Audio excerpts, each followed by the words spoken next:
Book 3, Chapter 7 of Resurrection. On the day when the convoy officer had the encounter with the prisoners at the halting station about the child, Nekhludoff, who had spent the night at the village inn, woke up late and was some time writing letters to post at the next government town, so that he left the inn later than usual, and did not catch up with the gang on the road as he had done previously, but came to the village where the next halting station was, as it was growing dusk.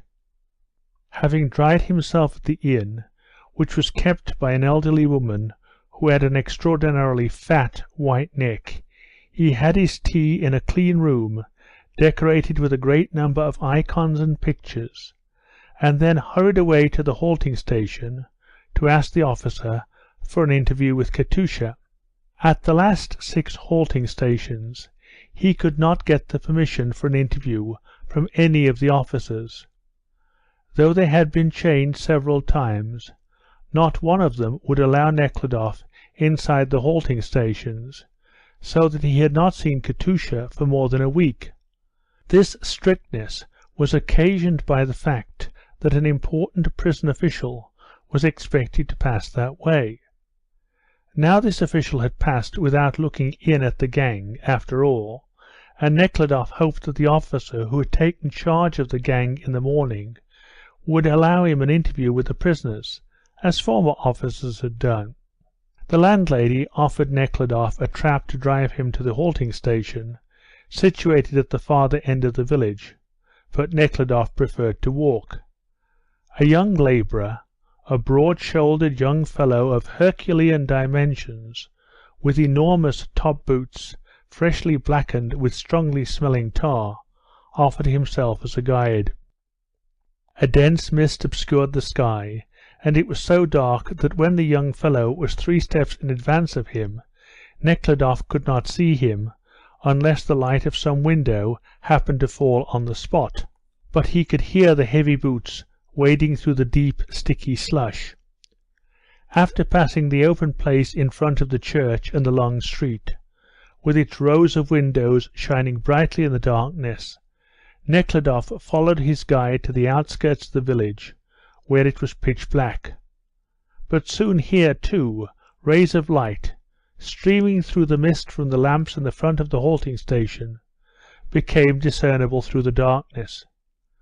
The reddish spots of light grew bigger and bigger. At last the stakes of the palisade, the moving figure of the sentinel, a post painted with white and black stripes, and the sentinel's box became visible. The sentinel called his usual "Who goes there?" as they approached, and seeing they were strangers, treated them with such severity that he would not allow them to wait by the palisade. But Nekhludoff's guide was not abashed by this severity. "Hallo, lad, why so fierce?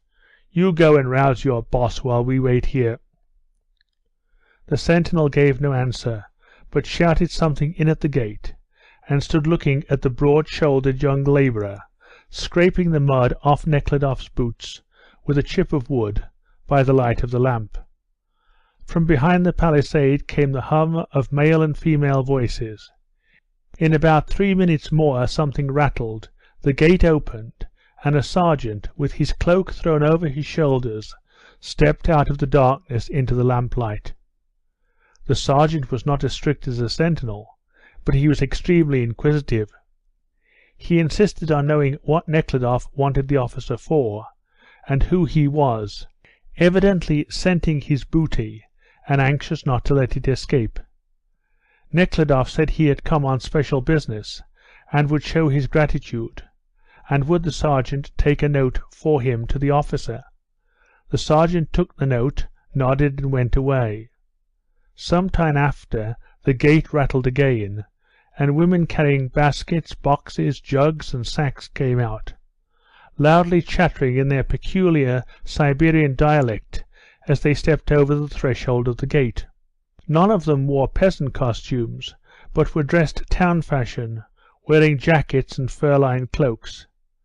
Their skirts were tucked up high, and their heads wrapped up in shawls. They examined Nekhludoff and his guide curiously, by the light of the lamp. One of them showed evident pleasure at the sight of the broad-shouldered fellow, and affectionately administered to him a dose of Siberian abuse. "You demon, what are you doing here? The devil take you," she said, addressing him. "I've been showing this traveller here the way," answered the young fellow.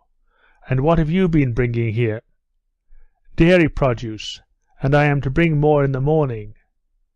The guide said something in answer that made not only the women but even the sentinel laugh, and turning to Nekhludoff he said, "You'll find your way alone? Won't get lost, will you?" "I shall find it all right." "When you have passed the church, it's the second from the two-storied house.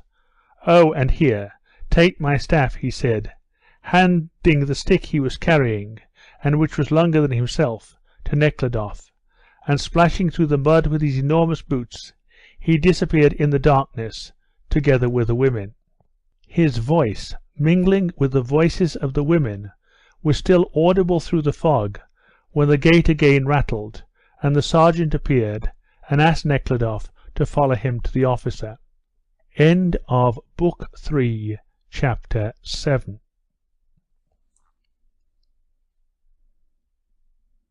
Book 3, Chapter 8 of Resurrection. This halting station, like all such stations along the Siberian road, was surrounded by a courtyard, fenced in with a palisade of sharp-pointed stakes, and consisted of 3 one-storied houses. One of them, the largest, with grated windows, was for the prisoners, another for the convoy soldiers, and the third, in which the office was, for the officers. There were lights in the windows of all the 3 houses, and like all such lights, they promised, here in a specially deceptive manner, something cosy inside the walls. Lamps were burning before the porches of the houses, and about 5 lamps more along the walls lit up the yard. The sergeant led Nekhludoff along a plank which lay across the yard up to the porch of the smallest of the houses. When he had gone up the 3 steps of the porch, he let Nekhludoff pass before him into the ante-room, in which a small lamp was burning, and which was filled with smoky fumes. By the stove a soldier in a coarse shirt, with a necktie and black trousers, and with one top boot on, stood blowing the charcoal in a samovar, using the other boot as bellows. Note: the long boots worn in Russia have concertina-like sides, and when held to the chimney of the samovar can be used instead of bellows to make the charcoal inside burn up. End note. When he saw Nekhludoff, the soldier left the samovar and helped him off with his waterproof, then went into the inner room. "He has come, your honour." "Well, ask him in," came an angry voice. "Come in at the door," said the soldier, and went back to the samovar. In the next room an officer with fair moustaches and a very red face, dressed in an Austrian jacket that closely fitted his broad chest and shoulders, sat at a covered table, on which were the remains of his dinner and 2 bottles. There was a strong smell of tobacco and some very strong, cheap scent in the warm room. On seeing Nekhludoff, the officer rose and gazed ironically and suspiciously, as it seemed, at the newcomer. "What is it you want?" he asked, and not waiting for a reply, he shouted through the open door, "Burn off, the samovar! What are you about?" "Coming at once." "You'll get it at once, so that you'll remember it," shouted the officer, and his eyes flashed. "I'm coming!" shouted the soldier, and brought in the samovar. Nekhludoff waited while the soldier placed the samovar on the table. When the officer had followed the soldier out of the room with his cruel little eyes looking as if they were aiming where best to hit him, he made the tea, got the 4-cornered decanter out of his travelling case, and some Albert biscuits, and having placed all this on the cloth, he again turned to Nekhludoff. "Well, how can I be of service to you?" "I should like to be allowed to visit a prisoner," said Nekhludoff, without sitting down. "A political one? That's forbidden by the law," said the officer. "The woman I mean is not a political prisoner," said Nekhludoff. "Yes, but pray take a seat," said the officer. Nekhludoff sat down. "She is not a political one, but at my request she has been allowed by the higher authorities to join the political prisoners." "Oh yes, I know," interrupted the other. "A little dark one. Well, yes, that can be managed. Won't you smoke?" He moved a box of cigarettes towards Nekhludoff, and having carefully poured out 2 tumblers of tea, he passed one to Nekhludoff. "If you please," he said. "Thank you, I should like to see." "The night is long. You'll have plenty of time. I shall order her to be sent out to you." "But could I not see her where she is? Why need she be sent for?" Nekhludoff said. "Into the political prisoners? It is against the law." "I have been allowed to go in several times. If there is any danger of my passing anything into them, I could do it through her just as well." "Oh no, she would be searched," said the officer, and laughed in an unpleasant manner. "Well, why not search me?" "All right, we'll manage without that," said the officer, opening the decanter, and holding it out towards Nekhludoff's tumbler of tea. "May I? No. Well, just as you like. When you are living here in Siberia, you are too glad to meet an educated person. Our work, as you know, is the saddest, and when one is used to better things it is very hard. The idea they have of us is that convoy officers are coarse, uneducated men, and no one seems to remember that we may have been born for a very different position." This officer's red face, his sense, his rings, and especially his unpleasant laughter disgusted Nekhludoff very much, but today, as during the whole of his journey, he was in that serious, attentive state which did not allow him to behave slightingly or disdainfully towards any man, but made him feel the necessity of speaking to every one entirely, as he expressed to himself, this relation to men. When he had heard the officer and understood his state of mind, he said in a serious manner, "I think that in your position too, some comfort could be found in helping the suffering people," he said.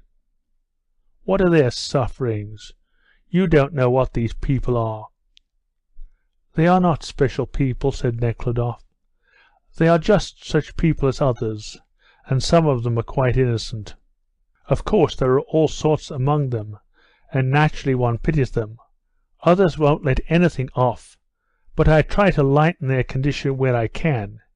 It's better that I should suffer, but not they.